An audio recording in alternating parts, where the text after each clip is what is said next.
Muito boa tarde a todos e todas. Hoje, domingo, 19 de julho, começando mais um Aos Vivos, agora no Instagram.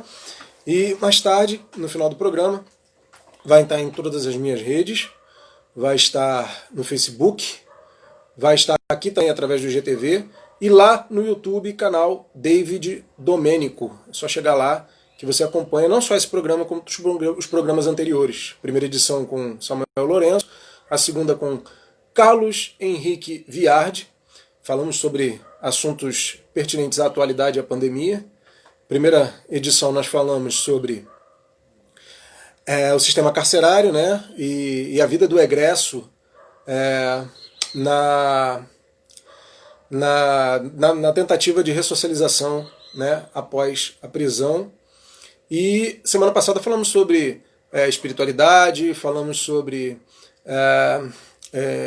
yoga, falamos sobre meditação, foi um papo muito interessante. E hoje nós vamos estar falando com a doutora Eufrásia Maria, defensora pública do Estado do Rio de Janeiro. Vamos estar conversando sobre muitas coisas. Antes, em nome de Samba Manifestação, a gente inicia esse programa, tomando aqui o meu cafezinho, esperando a galera que está chegando, está começando a entrar aqui no nosso canal.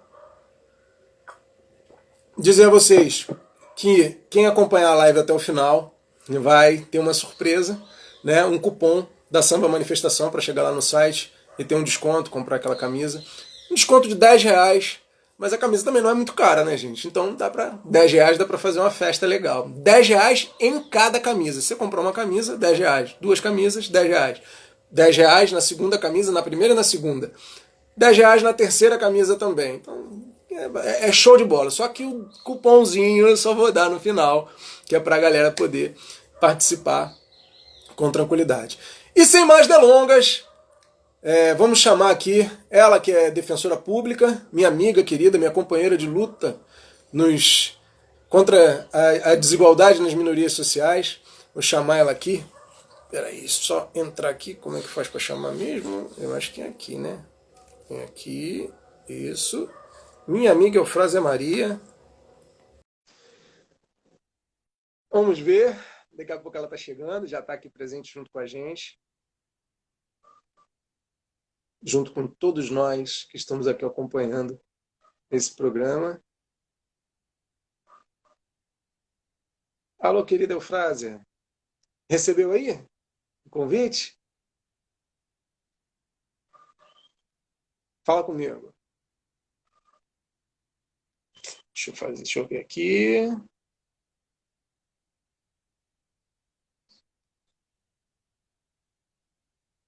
Eu acho que deu algum problema, a Eufrásia não conseguiu entrar.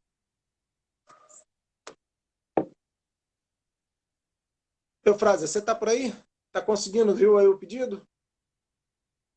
Fala comigo.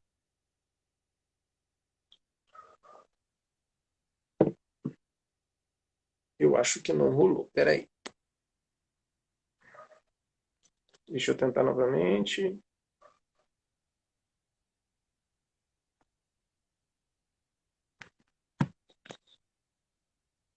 Convite enviado. Esperando minha amiga. Ah, tá chegando. Ô, Oi, querida, tudo bem? que bom. Como é que Eu você tá? sempre fico um pouco ansiosa com a participação, porque eu sempre peço ajuda, auxílio universitário ao meu filho, mas ele não está agora aqui comigo. Não tem Então, problema, está você tem muito crédito. muito bom estarmos aqui juntos, né, para umas reflexões aí sobre esses tempos que vivemos tão difíceis, né? Muito difíceis. Verdade. E como é que você tá, minha amiga? Fala um pouquinho como é que você tá e fala um pouquinho de você para o pessoal, quem é essa pessoa incrível que eu conheço, mas que o público que está assistindo quer conhecer também, que é a defensora Eufrásia Maria. Então, eu quero agradecer muito por esse convite para estar aqui nesse espaço, David, um amigo aí de companheiro de jornada de luta por direitos de criança e adolescente. Eu sou defensora pública do Estado do Rio de Janeiro, desde 5 de outubro de 95. Então, esse ano, em outubro, 5 de outubro, né, aniversário da Constituição de 88, e eu fiz muita questão de destacar isso no discurso de posse, né, que quis o destino que a nossa posse na Defensoria Pública coincidisse com o aniversário, na época, de 7 anos da Constituição de 88, que agora já está com 32 anos nossa Constituição. Mas eu não sou carioca, então vocês percebem pelo sotaque, evidentemente, que não sou daqui, vim da Bahia, há 30 anos, fiz universidade aqui no Rio de Janeiro, graças ao apoio de uma tia muito querida, porque na época não existia nenhum programa voltado, né, para o acesso à universidade de quem não tivesse recursos financeiros, mas graças ao auxílio de uma tia eu consegui, então, cursar direito. E logo em seguida fiz estágio no Ministério Federal, na Procuradoria da República do Rio de Janeiro, e em seguida ingressei na Defensoria Pública no concurso que teve início em maio de 95 e a posse foi no dia 5 de outubro. E mais recentemente que eu digo assim, há cerca de uns 15 anos aproximadamente, ou mais, 18 anos talvez, eu estou, 18 anos precisamente, eu estou em exercício na infância e juventude. Primeiro, como titular da primeira vara da infância e juventude, que eu tomei, acabei conseguindo a remoção em 2002, e depois, em seguida, na Coordenadoria de Defesa dos Direitos da Criança e Adolescente, que é um órgão da Defensoria Pública do Estado, da qual eu faço parte, e que atualmente é coordenada pela colega Beatriz Araújo, uma jovem colega também muito aguerrida, muito combativa, e também recentemente foi criada a coordenação de infância e juventude pela Defensoria Pública, cujo coordenador é um colega também muito talentoso, brilhante, também muito combativo, que é o Rodrigo Azambuja. Grande E aí, Rodrigo. desde quando a gente se conhece, então? É verdade, é verdade. Ó, um dos grandes orgulhos que a luta de classe me trouxe, a luta pelos direitos humanos, a luta pelo direito no movimento social, e a gente se conheceu num momento de muita luta com relação ao Bruno, né, naquela construção daquele círculo restaurativo que era para ajudar o Bruno naquele momento, a gente se conheceu. Um dos grandes orgulhos que eu tenho nessa minha pequena jornada de luta, que eu milito no movimento social desde 97, quando eu ingressei nos Correios, é um dos grandes orgulhos que eu tenho de ter conhecido você, de ter você como uma amiga também querida, uma grande amiga que me acompanha, e eu também te acompanho, e que acompanha as nossas lutas diárias. Eu te trouxe aqui porque eu acho que é muito importante a gente estar falando sobre o trabalho da Defensoria Pública, sobre o teu trabalho e a luta desses profissionais fantásticos que estão aí à disposição da população, sobretudo a população mais pobre. Eu acho que muito poucas pessoas conhecem, de fato, o trabalho que faz a Defensoria Pública. E eu queria te fazer uma primeira pergunta, que é como tem sido o trabalho da Defensoria Pública e quais as dificuldades encontradas pela Defensoria Pública para o atendimento às pessoas menos favorecidas, sobretudo aquelas que não têm acesso virtual, e a gente sabe que muitos dos trabalhos estão sendo feitos através do home office. Como é que tem sido esse trabalho de vocês? Sim, a Defensoria Pública, desde que foi instalada essa situação, né, de pandemia, foi reconhecida, né, oficialmente essa situação através de decreto governamental, começou a ter um atendimento remoto. Eu, por exemplo, tinha ido ao trabalho, né, no local do trabalho, em 17 de março e retornei agora na sexta-feira, 17 de julho, depois de 4 meses. Já com todo um sistema de proteção, né, de servidores, de equipe técnica, de toda a situação lá, uso de máscara, medição de temperatura, atendimento presencial dos casos que realmente não pode ser atendido virtualmente. E a Defensoria Pública criou um site, né, que é a coronavírus.rj.def.br, onde as pessoas encontram todos os atendimentos remotos locais, os endereços, os números de WhatsApp para atendimento remoto em todas as áreas de atuação, de família, consumidor, saúde. Existe uma demanda muito grande pela questão da saúde, inclusive de crianças e adolescentes, que a gente recebe dos conselhos tutelares e de vários outros órgãos também da assistência social. E a Defensoria Pública tem buscado fazer esse atendimento. Realmente é uma preocupação o fato de nem todas as pessoas terem acesso, né, virtual ao atendimento, ter esses mecanismos mais modernos para que consigam o atendimento. Mas isso também está sendo observado pela Defensoria Pública quando se constata que a maioria das pessoas que estão buscando atendimento, quase 70%, são pessoas ou desempregadas ou que estão em situação de vulnerabilidade. Então, existe uma preocupação com as pessoas em situação de rua, que não conseguem acesso ao benefício, existe toda uma orientação na Defensoria Pública onde buscar atendimento, nesses casos da renda básica emergencial da Defensoria Pública da União, para que as pessoas possam, né, buscar, porque, infelizmente, as pessoas que mais precisam são aquelas exatamente que não conseguem o acesso, né, a um direito.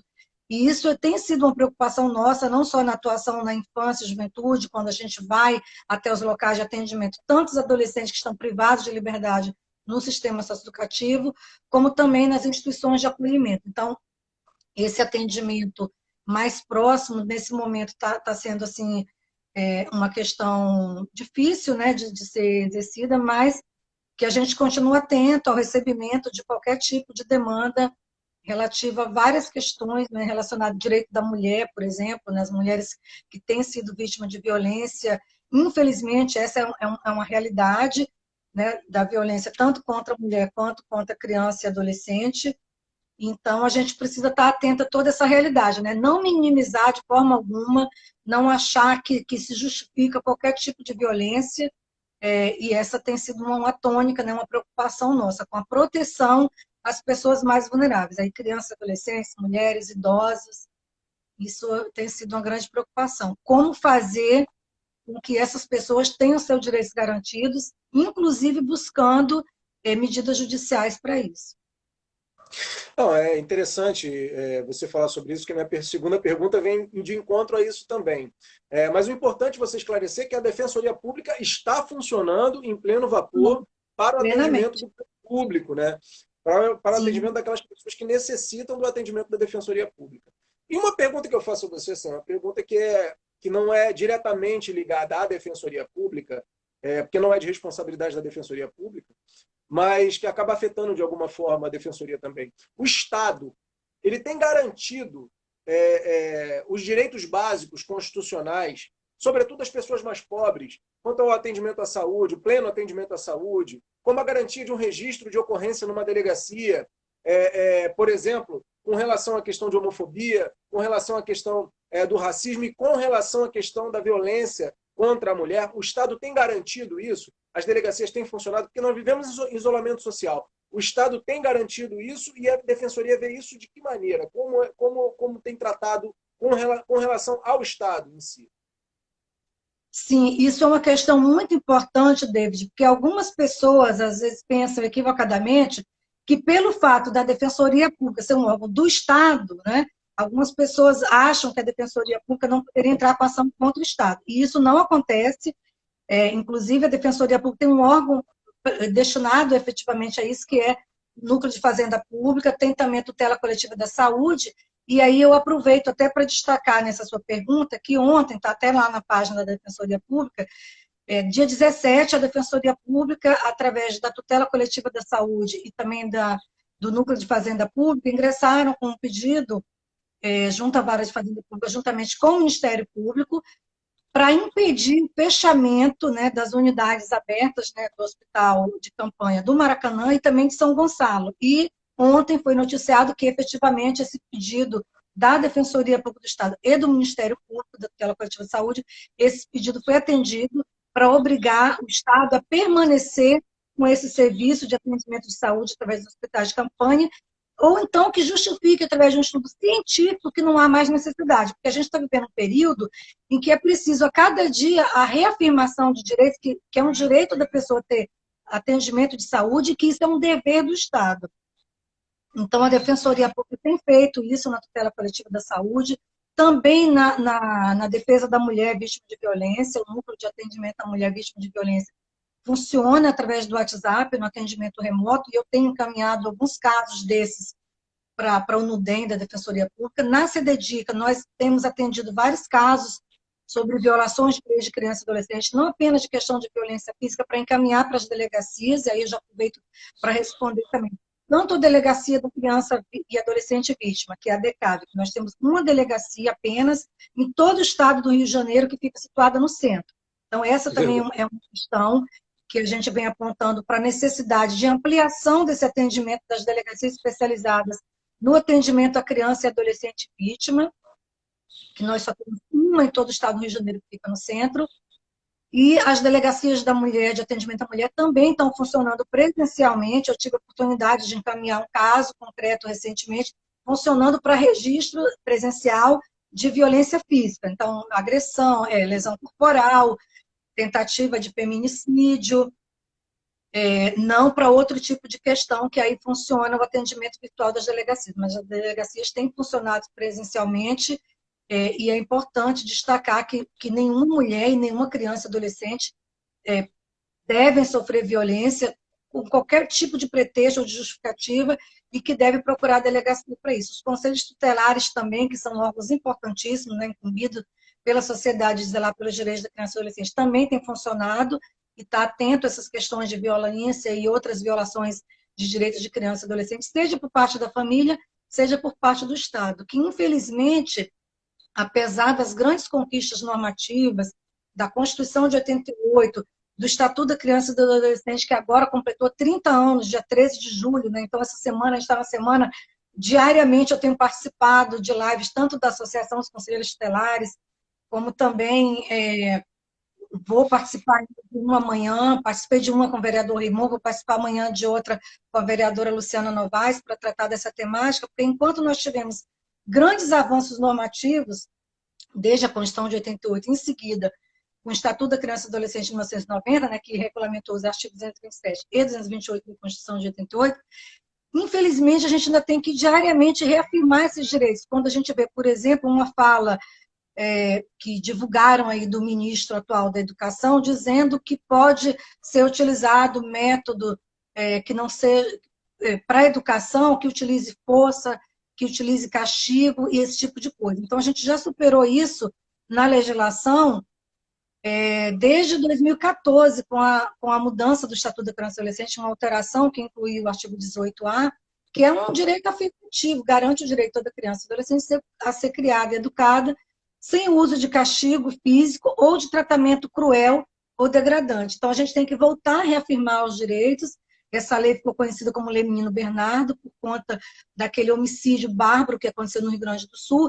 E nisso também aproveito para destacar a necessidade de se dar importância de ouvir o que a criança diz e considerar essa opinião dela. Porque o menino Bernardo, ele tinha buscado todo o sistema de garantia de direitos de criança e adolescente, tanto o Conselho Tutelar, que encaminhou ao Ministério Público e Vara da Infância, nada foi feito e ele acabou sendo vítima de homicídio e depois encontrado o corpo quando já não era possível fazer mais nada. Então é importante destacar que nós devemos sim proteger todas as crianças e adolescentes contra qualquer tipo de violência, seja praticada pela família, seja por agentes do Estado, como infelizmente tem sido o caso da violência policial, que tem trazido, né, casos aí absurdos de crianças e adolescentes vítimas de homicídio, como aconteceu com João Pedro, no mês de maio, dia 20 de maio, né, vai fazer amanhã 2 meses, né, em que ele foi vítima de homicídio quando estava com outros adolescentes, com parentes, dentro da casa da tia,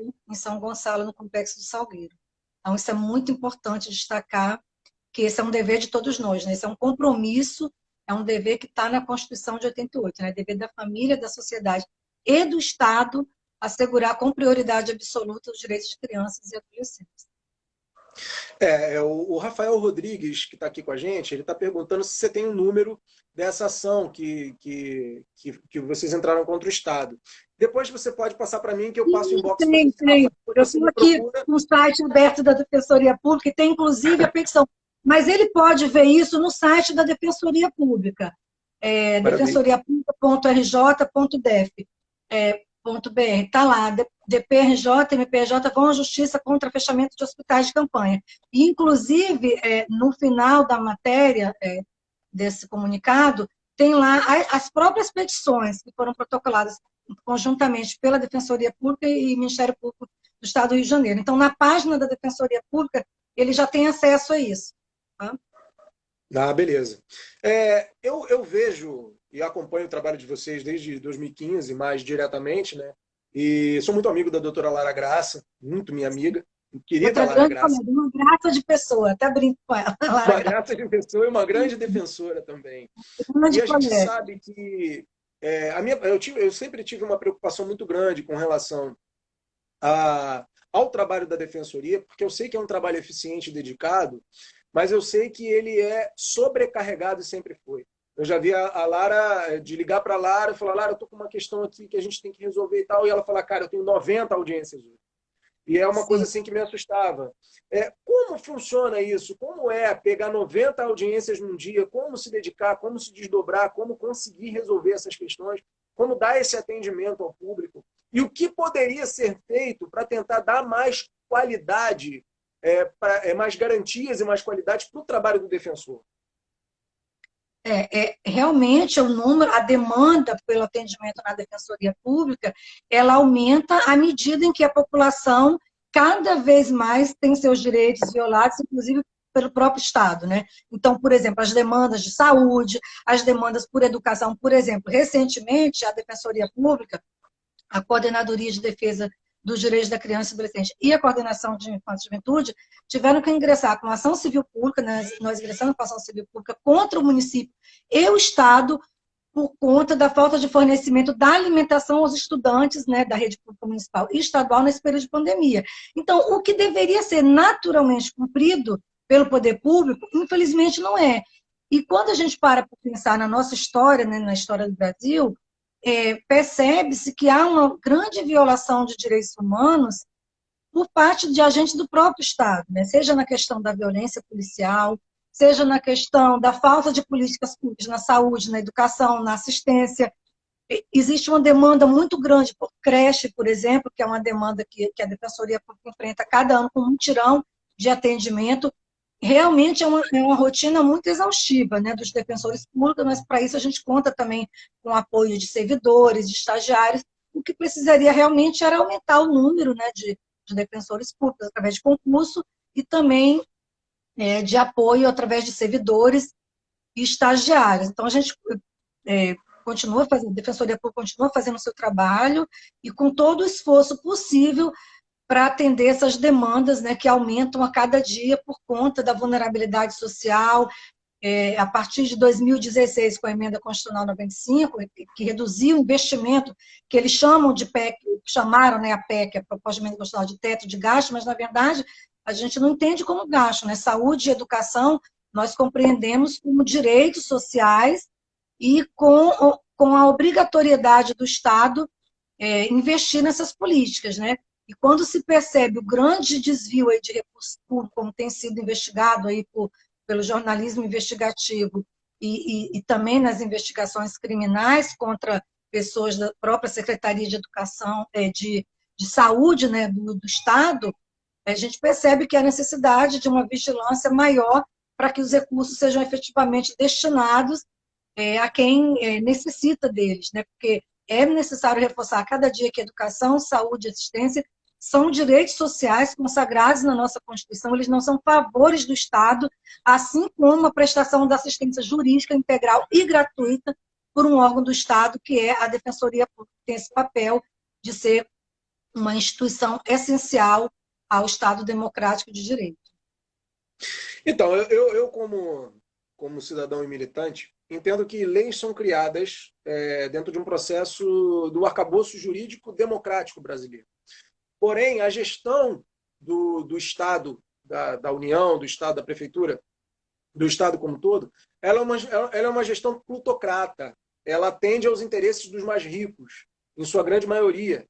E eu vejo, dentro dessa ótica, dentro dessa avaliação, que se a polícia é o braço armado do Estado para defender os interesses da propriedade privada e do capital, a defensoria é o braço do povo quanto à defesa dos seus interesses. Só que a defensoria precisa ser acionada e talvez seja uma estratégia de quem domina, do sistema, sucatear ou sobrecarregar a defensoria para que ela não enxergue aquilo que não é de ação direta do povo no acionamento para a defesa do seu direito. Então, às vezes acontecem coisas, próprias atrocidades do próprio Estado, que a defensoria não consegue agir por sobrecarga de trabalho com outras demandas vindas do povo. E uma pergunta que eu faço, eu acho que quando você fala que cuidar da criança, isso está na Constituição e está no Estatuto da Criança e do Adolescente, é uma função do Estado, é uma função da sociedade também. Você acha que esses instrumentos democráticos, como a Constituição Federal e como o Estatuto da Criança e Adolescência, eles são amplamente divulgados para a sociedade tem um real conhecimento dos seus direitos como cidadão, seja através da própria lei Menino Bernardo, da própria lei Maria da Penha? Você acha que existe esse conhecimento? Porque a gente vê muito papo do senso comum, muita conversa machista que envolve, sobretudo, a questão da Maria da Penha. Você acha que o Estado ele dá o acesso, ele cria a lei, mas ele dá o acesso do conhecimento para a população? Isso que você falou é muito importante, porque me dá a oportunidade de falar sobre dois coletivos que nós temos de defensores públicos. Um, que é de defensoras e defensores públicos pela democracia, né, que existe até esse questionamento em que medida é necessário existir, que parece ser naturalmente o nosso papel, né, de defensor público, ser um órgão de atuação no aspecto de ampliação da própria democracia. Mas existe esse coletivo, do qual me orgulho muito de participar, que é de defensoras e defensores pela democracia, e que teve, assim, a nossa marca foi feita pelo Latuf, e está uma coisa muito bonita, porque remete exatamente ao que você falou, e está exatamente uma pessoa segurando a Constituição, exatamente nesse sentido da Defensoria Pública ser um órgão de promoção, né, de direitos humanos, e está também, dentre as funções da Defensoria Pública, não está apenas a atuação jurisdicional. E um dos aspectos importantes da nossa atuação, que esse coletivo vem buscado discutir, é exatamente a democratização, né, do acesso a essas informações, dos direitos das pessoas, e o exercício de uma função que está prevista, inclusive, na nossa lei complementar, que é da educação em direitos. Então, nos cabe, enquanto defensores públicos, ter articulação com a sociedade civil. A ouvidoria da Defensoria Pública, a ouvidoria externa, tem feito muito esse papel, né, de articulação com a sociedade civil para várias demandas. A tutela coletiva da Defensoria Pública também, não só no aspecto de defesa de direitos de criança e adolescente, mas de direitos humanos, de combate à discriminação racial, tem sido um papel muito importante desempenhado através de vários tipos de atuações. E a nossa participação, por exemplo, no Conselho de Direitos da Criança e Adolescente, né, no Conselho Estadual de Defesa da Criança e Adolescente, onde nós tomamos parte, e que é um órgão paritário, composto metade pela sociedade civil, metade por órgãos governamentais. Então, tudo isso vem buscando exatamente cumprir essa missão, essa função nossa, de divulgar para as pessoas, para que elas tenham conhecimento dos direitos relacionados à educação, à saúde, à assistência, levantar todas essas questões. E tem um outro coletivo, uma coletiva aí, que é de mulheres defensoras públicas do Brasil, que tem levado essa demanda. Inclusive, eu aproveito até para falar que eu vi hoje lá no nosso grupo, que no dia 23 de março vai ter uma discussão muito importante na página da ANADEP, que é a Associação Nacional de Defensores Públicos, no Facebook e no YouTube, cujo tema vai ser Mulheres na Política, Interseccionalidades em Raça e Gênero. Então, é importante esse empoderamento das mulheres, das meninas também, e aí a gente tem que lamentar profundamente que o Brasil tenha se omitido nessa votação na ONU, né, sobre o acesso das meninas e das mulheres aos direitos sexuais e reprodutivos, uma visão que está alinhada com países aí mais reacionários, né? Então, é muito importante, muito conservadores e reacionários. Então, o Brasil, quando assumiu o compromisso lá dos Objetivos de Desenvolvimento Sustentável, um dos objetivos é exatamente promover a igualdade de gênero. E a gente percebe que ainda é necessário muito discutir isso em casa com os nossos filhos, para quem tem meninos, nos espaços escolares, porque, inclusive, a gente tem percebido tanto a questão do racismo como a questão do machismo se revelando em espaços escolares. Nós tivemos aqui recentemente o episódio de uma aluna do Colégio Franco Brasileiro, né, da FATU, que foi vítima de racismo por outros colegas durante discussão, enfim, em grupos de WhatsApp, e também em outro colégio, o Colégio Santo Inácio, que também está enfrentando uma discussão recentemente sobre essa questão do assédio às meninas, né? Tanto por parte de professores, como também de outros alunos. E tudo isso a gente vai discutir numa assembleia, esses vários outros temas relacionados à direitos de criança e adolescente, na próxima assembleia, dia 22 de julho, que é aberta ao público, do Conselho Estadual de Defesa da Criança e Adolescente, que vai ser, inclusive, conduzida por adolescentes, exatamente buscando dar efetividade ao que a gente defende muito, que é o protagonismo, né, de crianças e adolescentes e jovens também, que foram incluídos no artigo também 227 da Constituição por uma emenda constitucional posterior, a 65 de 2010. E falando aí de juventude, nós temos um problema muito sério, que é a questão da falta de república, né, nos municípios todos. O que é a república? É um serviço de acolhimento para as pessoas que completam a maioridade, completam 18 anos, e estão ou em serviço de acolhimento, ou então em situação de vulnerabilidade social, em situação de rua, ou em outra situação que não tenha garantido o direito à convivência familiar e comunitária. E nós não temos esse serviço, nem no município do Rio de Janeiro, e estamos fazendo a pesquisa, acreditamos que em nenhum outro município do estado do Rio de Janeiro, existe uma ação civil pública que foi proposta pela Defensoria Pública, pela CDDICA, que é a Coordenadoria de Defesa do Direito da Criança e Adolescente. Ainda em 2012, tivemos uma decisão desfavorável em primeira instância pela não compreensão do judiciário dessa necessidade, achando que ficava a critério do município decidir se deveria ter ou não. Recorremos, mostrando que existe uma normativa prevendo essa obrigação da manutenção desse serviço por parte dos municípios.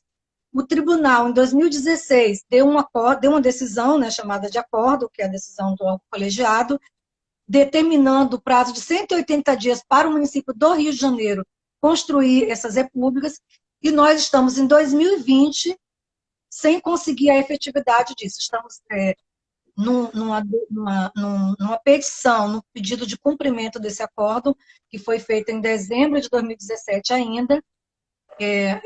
No meu trabalho presencial, na sexta, protocolei mais uma petição nesse pedido, que agora já tem um parecer do Ministério favorável, dizendo que não cabe mais ao município questionar essa decisão que já foi dada pelo tribunal e já transitou em julgado, ou seja, não cabe mais questionamento, nenhum recurso, e efetivamente isso não foi cumprido. Então, as pessoas que completam 18 anos, elas não têm esse serviço de acolhimento, e a Defensoria Pública tem feito individualmente, através dos atendimentos nas varas de infância, ação judicial contra o município para inclusão em programa de aluguel social.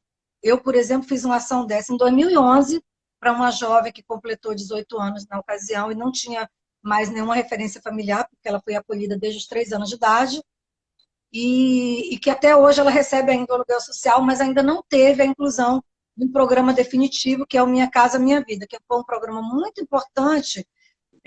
Não sei como está o funcionamento na atualidade, mas foi um programa muito importante para garantir as pessoas, né, com uma situação... Direito constitucional à moradia, né?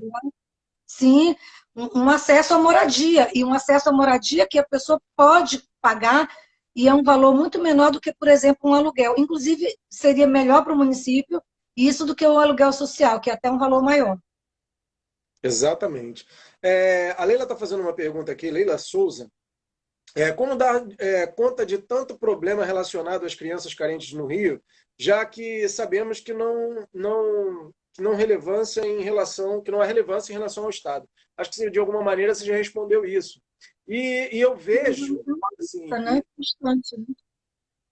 eu vejo que o trabalho da Defensoria Pública, ele é um trabalho totalmente atrelado à democracia. Sem democracia não há direito à Defensoria Pública. Então, logicamente, não há o direito do povo. Você acabou de falar de uma ação em que o Estado contesta a obrigação de dar direito ao seu povo.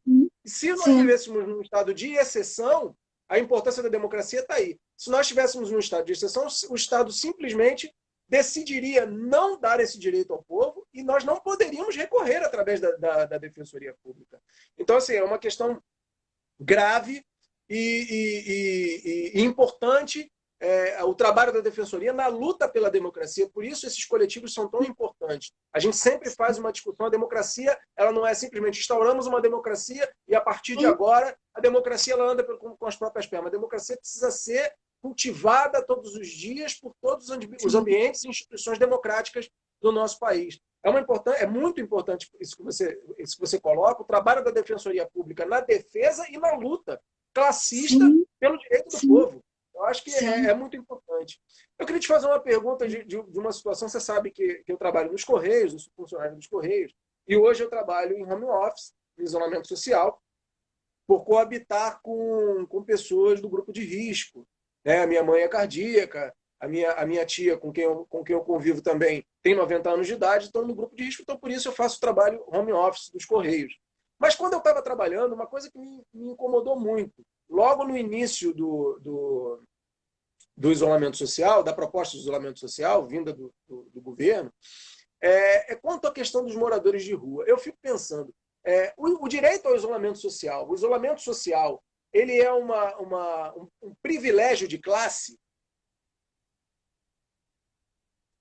Infelizmente, ele acaba sendo, porque, por exemplo, nós que estamos em trabalho remoto, nós temos acesso ao funcionamento, né, de todos esses mecanismos, a rede social, a rede digital, né, que é o que o Frei Beto mais fala, porque, na verdade, a gente não tem, às vezes, a rede até antissocial, né, mas, assim, enfim, esse funcionamento através de dispositivos digitais, isso, infelizmente, não tem sido garantido à população de rua, isso tem sido uma preocupação também do Núcleo de Direitos Humanos da Defensoria Pública, que tem uma atuação mais próxima em relação a isso, e tem muita gente que questiona isso, né? E é importante a gente ressaltar o trabalho que a Defensoria Pública desenvolve, né, na defesa dessa população e que, infelizmente, nós não damos conta de resolver a questão. A gente acha assim, tem população em situação de rua na porta da Defensoria Pública. Nós sabemos disso, inclusive porque essa população se sente mais segura e protegida num local onde ela sabe que não vai sofrer violência,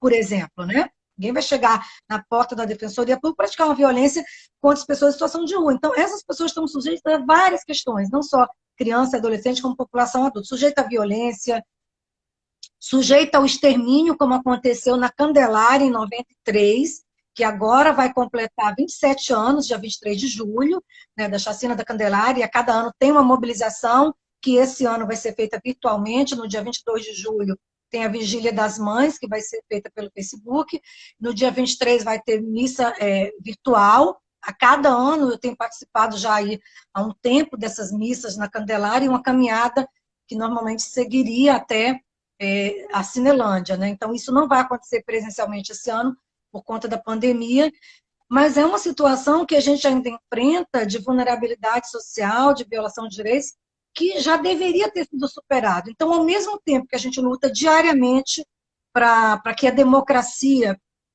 seja realmente uma realidade, não apenas uma utopia nossa, né? E tem outros órgãos envolvidos nessa luta, como a Associação Brasileira de Juristas pela Democracia, da qual também eu faço parte. Então, eu estou envolvida em vários coletivos, que é exatamente para que a gente consiga ter mais força para questionar as políticas públicas. Então, quando a gente vê naquela reunião lá do dia 22 de abril, né, que ilustra, eu até escrevi um artigo sobre isso que eu ainda não publiquei, mas eu vou divulgar, que quando a gente vê uma foto naquela reunião de crianças todas brancas, né, aquela foto que foi inclusive copiada lá de algum outro site, as crianças brancas olhando para cima e acima tem Brasil acima de todos.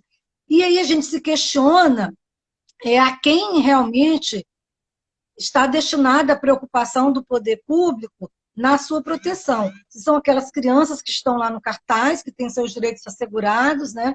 Não que crianças em uma condição social melhor também não possam ter seus direitos violados, mas elas têm muito mais mecanismos da própria família, né? Quando há uma agressão, uma violência por parte de um membro da família, ter a proteção de todo um conjunto, né, de familiares.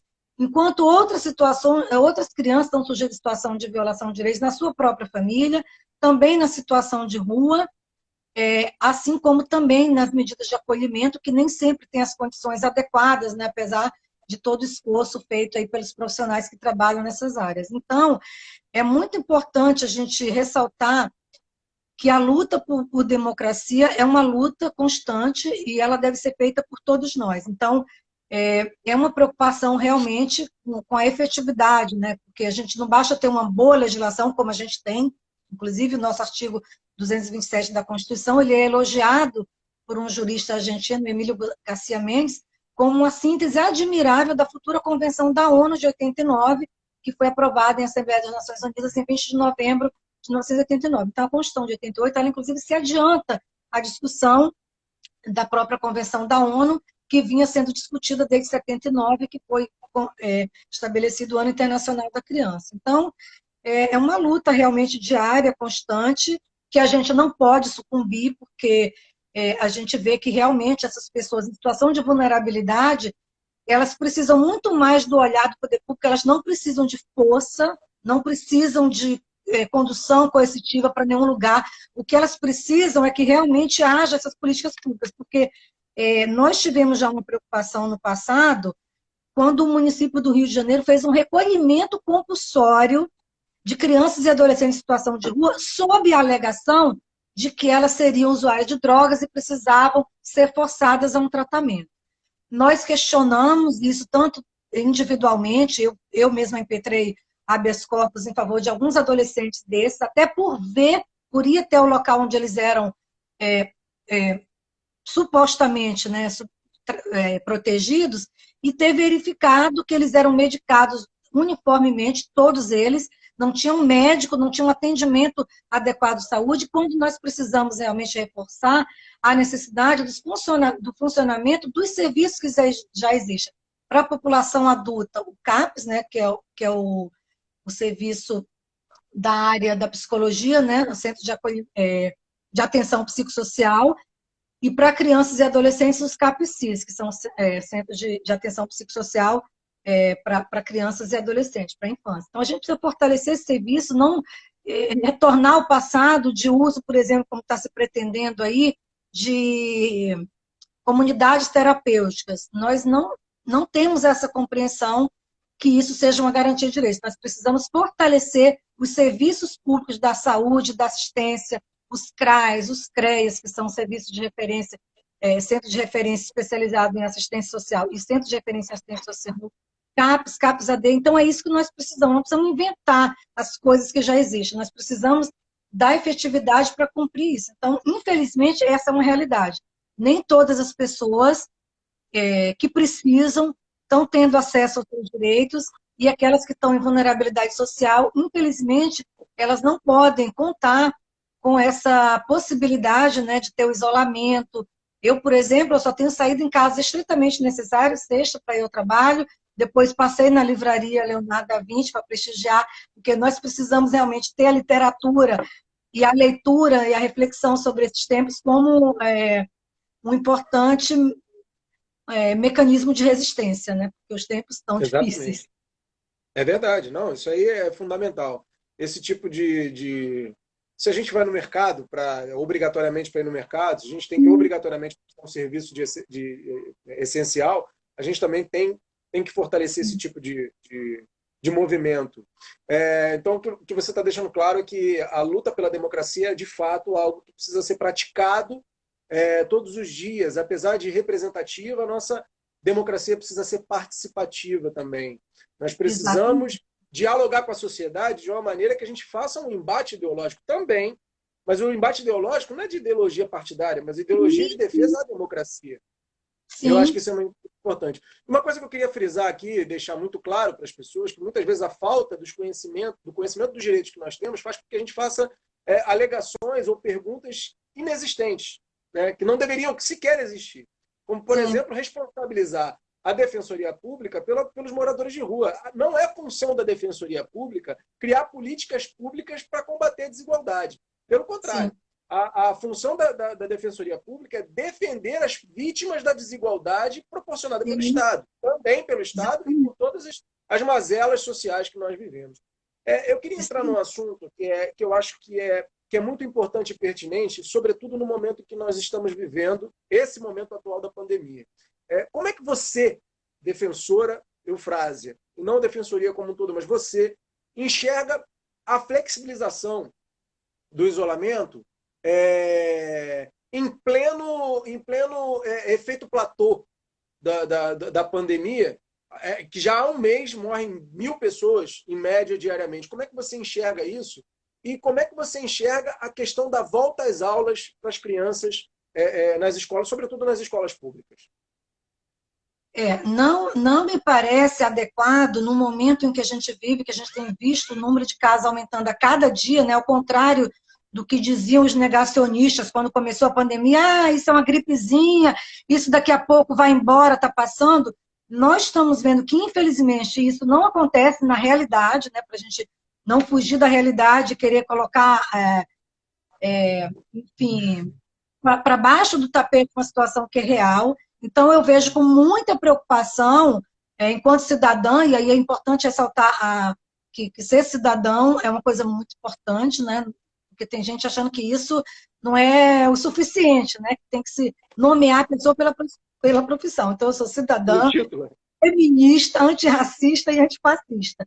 Então, é importante que a gente perceba que essas pessoas que estão pretendendo essa abertura, né, total do comércio, flexibilização de tudo, essas pessoas não estão preocupadas com as vidas humanas. Porque quando se vê quem é ocupante da presidência da República desdenhando do número de pessoas que morreram e dizendo assim, a morte é o destino de todo mundo, nós sabemos que um dia não vai morrer, ninguém é imortal, né? Nem membros da Academia Brasileira de Letras, né, que são imortais por título. Isso nós sabemos, não precisa ninguém dizer, isso é o óbvio, né? Mas o Prestes já dizia que tempos são esses em que é preciso defender o óbvio, né? E o óbvio é que a vida humana ele é um valor fundamental, não só para a Constituição, como também quem é cristão, né? Nesse aspecto religioso também, e eu fico muito satisfeita de nós termos na liderança da Igreja Católica uma pessoa como o Papa Francisco, que tem sido uma liderança mundial, inclusive colocando o dedo na ferida, nas questões ligadas ao poder econômico, ao capitalismo, falando da necessidade de se ter uma renda básica universal, que é isso que o senador Eduardo Suplicy já defende há muito tempo, né? Então, essa renda básica universal, ela precisa realmente... O que o poder público precisa fazer, ao invés, na minha concepção, ao invés de se pretender a abertura do comércio, dizendo que as pessoas vão morrer de fome, precisa ter políticas públicas para isso, precisa ter renda básica universal, renda básica emergencial, que nome que se dê a isso, mas um recurso, porque assistência social é um direito das pessoas, e não fazer como o ministro da Saúde, da Economia falou naquela reunião, não, nós vamos dar recursos para grandes empresas, porque nós vamos lucrar com isso. A preocupação do poder público não deve ser com lucro, deve ser com a preservação das vidas e com a existência de políticas, com a implementação das políticas que garantam esses direitos. Então, se as pessoas vão morrer de fome... Sem querer te interromper, é meio que tratar o pobre como solução e não como problema. Incluir Exatamente. o pobre no orçamento público e fazer com que o pobre participe da economia, garantindo a eles o direito à renda básica, o direito à participação, o direito à cidadania. Seria direito à isso? cidadania.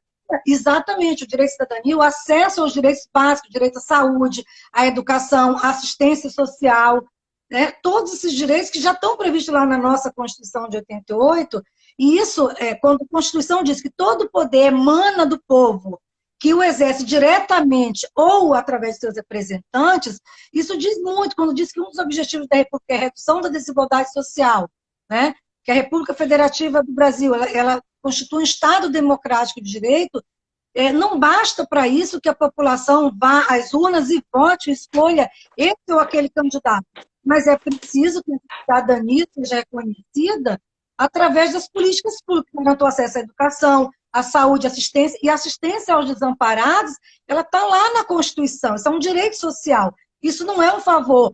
É claro que a gente tem que reconhecer iniciativas da sociedade, de solidariedade, como o MST, por exemplo, que é pouco divulgado, né? Porque tem lá no Jornal Nacional um quadro que mostra empresas, né? Que estão doando para determinadas cidades, determinadas instituições, e é ignorado um movimento tão importante como o MST, que está fornecendo aí para vários locais, em vários estados, vários municípios, alimentação saudável. Então, a gente precisa discutir isso, precisa discutir reforma agrária, precisa discutir a violência no campo, que também é outra questão invisível, os povos indígenas, né, que estão sendo aí exterminados, né, e o próprio presidente, quando era candidato, falou que os povos indígenas não iam ter demarcação de 1 centímetro de terra. Então, tudo isso a gente tem visto na prática, que essa população que já sofre historicamente com a violação de direitos, ela está numa situação muito mais vulnerável agora. Então, a questão do racismo, ela tem sido uma questão que a gente pauta diariamente, porque ela tem se mostrado ainda uma questão a ser enfrentada, que não foi solucionada, né, apesar da abolição da escravidão, a gente precisa fazer uma outra abolição ainda, porque o racismo ainda permeia várias relações, assim também como colocar fim ao machismo, né? Porque isso às vezes é tão naturalizado, e infelizmente isso nos dá uma grande preocupação quando ele é naturalizado, inclusive pelas próprias mulheres, né? Que minimizam essa violência, que querem dizer que existem outras formas que não tomando as providências na esfera judicial e de se proteger e de também responsabilizar esse agressor. Então, eu tenho percebido que nós estamos realmente numa desconstrução, num meio de ruínas, e que a gente precisa lutar para depois ressurgir dos escombros, né? Eu tenho visto, tenho percebido isso, acho que a gente tem vivido uma situação que eu nunca pensei que a gente fosse enfrentar, de ter que cada dia mais reafirmar a necessidade de se garantir direito de criança e adolescente de ser criado sem uso de violência, sem tratamento cruel, degradante, sem castigo. O de mulheres também a não sofrer nenhum tipo de violência, né?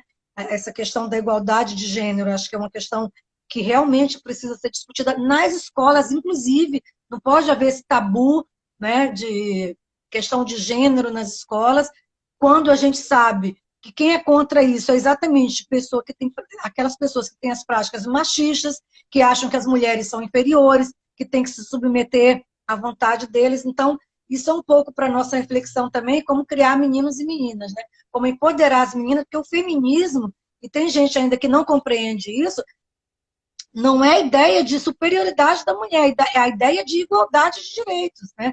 De direitos Exatamente.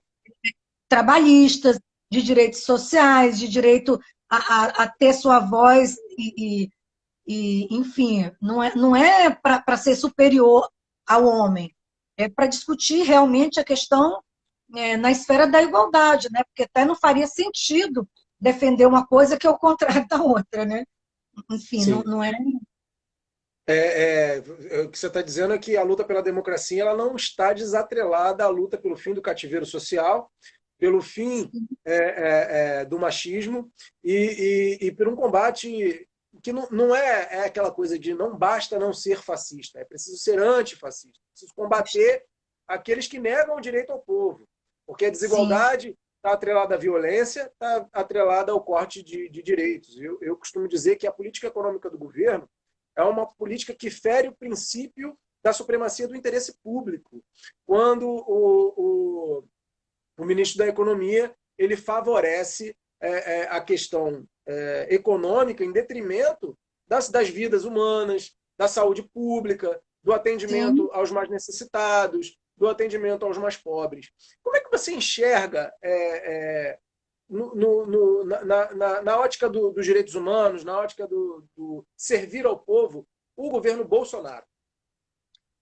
Bom, ilustrativo disso, voltando lá àquela fatídica reunião do dia 22, que graças ao ex-ministro, né, que ficou mudo, calado durante toda a reunião, que foi um dos atores principais para que o Brasil chegasse a esse quadro, né, quando ele deixou de ser juiz, né, trocou a toga pelo Ministério da Justiça e Segurança Pública, um superministério, né? Então, assim, se há alguma coisa que pode citar de positiva dele foi ter pedido a divulgação daquela reunião, né? E aí, naquela reunião, o próprio ministro Guedes, né, fala, que também é outro superministro, né, que já tinha colocado a granada no bolso dos servidores, né, discutiu, tal, não sei o quê, fez uma gracinha e botou a granada no bolso deles. Então, esse próprio discurso revela que não há uma preocupação. Quando a gente sabe, por exemplo, que nesse atual quadro, os profissionais da saúde que trabalham nos hospitais públicos, eles têm sido decisivos, a educação pública, né, a assistência social prestada pelo poder público tem sido essencial para enfrentar os graves problemas decorrentes da pandemia, né? Os profissionais dos CRAs, dos CREAs, dos hospitais, os professores e profissionais da rede de educação.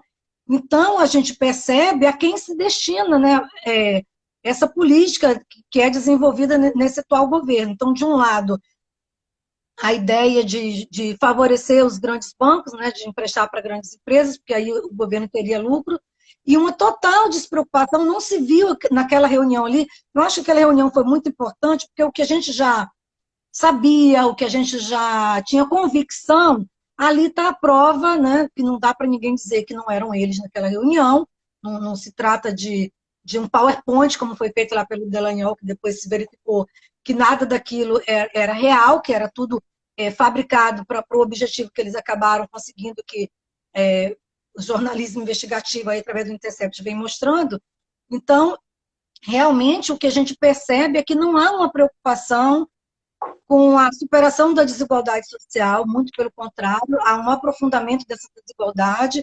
Pessoas que antes estavam incluídas em programas sociais foram, de alguma forma, nesse novo quadro aí que se estabeleceu, prejudicadas com isso, tanto em relação ao acesso à moradia, como também o acesso às políticas na área da educação e da assistência.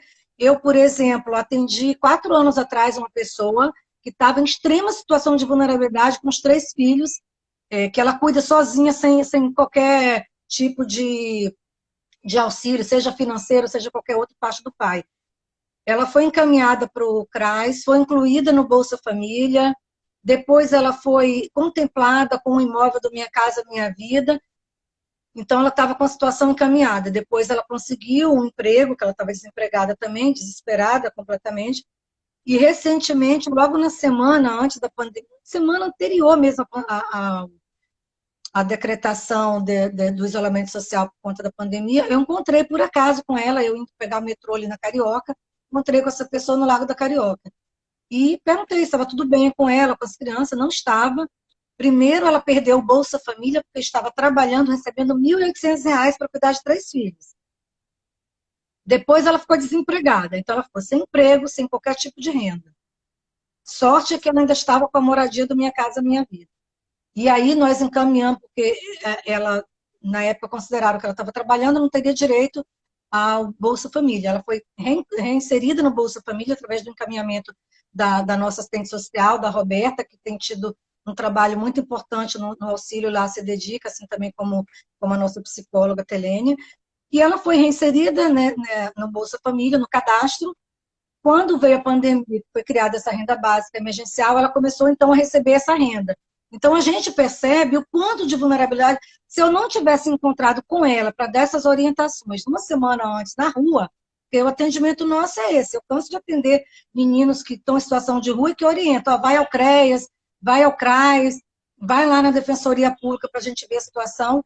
Então é um trabalho assim, constante, exaustivo, mas que a gente não pode jamais deixar de fazer. Então, graças a Deus que ela está recebendo essa renda básica, graças a Deus, e as políticas sociais dos governos anteriores, né, Lula e Dilma, ela estava num programa de moradia, pelo qual ela paga um valor muito menor do que ela pagaria em qualquer aluguel, e está lá cuidando dos filhos. As crianças estão em casa, comendo muito, agora a preocupação é outra, ter acesso à alimentação, porque isso não está sendo fornecido adequadamente pelo município. E aí a Defensoria Pública tem feito